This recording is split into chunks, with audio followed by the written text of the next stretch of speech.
Well, good morning. So the title of this chapter is, It's Not What You Say, But How You Say It. And I think we probably all heard that saying somewhere along the line.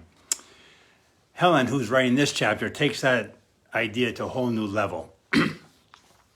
In her last chapter, remember, being present for each other heals the past. She challenged us to answer the call to become each other's healers.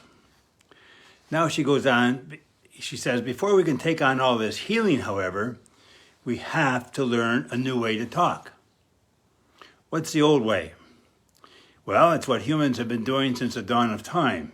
It's called monologue, where one person at a time is talking, but no one's really listening.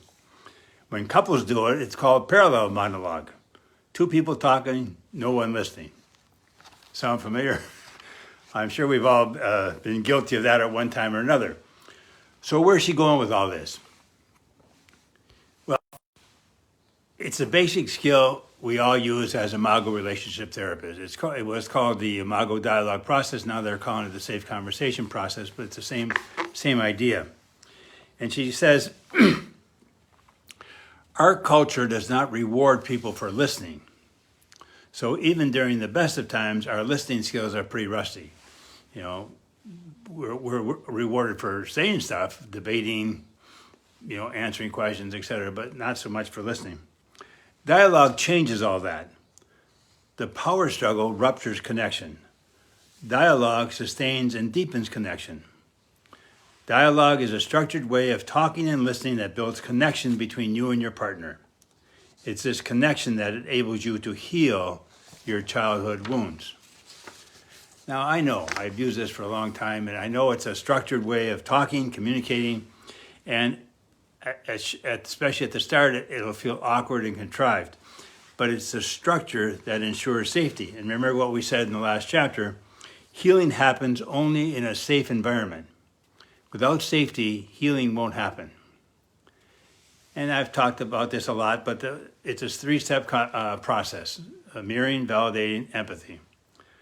And the mirroring, the idea is before the receiver, whoever's listening, can speak, they need to repeat back to the sender the content of the sender's message to the sender's satisfaction.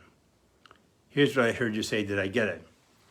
After the sender confirms that the receiver mirrored accurately, the receiver asks, is there more? That's the great gift. It shows that you're curious and makes your partner feel safe. The safer they feel, the more willing they will be to share much deeper things with you. Anyway, it goes back to this notion of safety. The second step is validating. And validating means that you get your partner's point of view. You're basically saying it makes sense, and sincerely.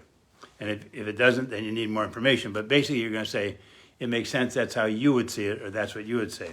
You don't necessarily have to agree with your partner, but they're not crazy.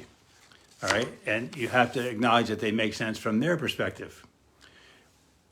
She says, when you as a receiver validate your partner, you're giving your partner the message that you have a right to feel and think the way you do. And she says, given that you're actually married to another person, your partner does have that right. Right, you're two different people. The third step is empathizing. Now it's time for the receiver to empathize with the sender by suggesting a word or two that they think would describe the sender's emotional state. Then ask your partner if you got their feelings right.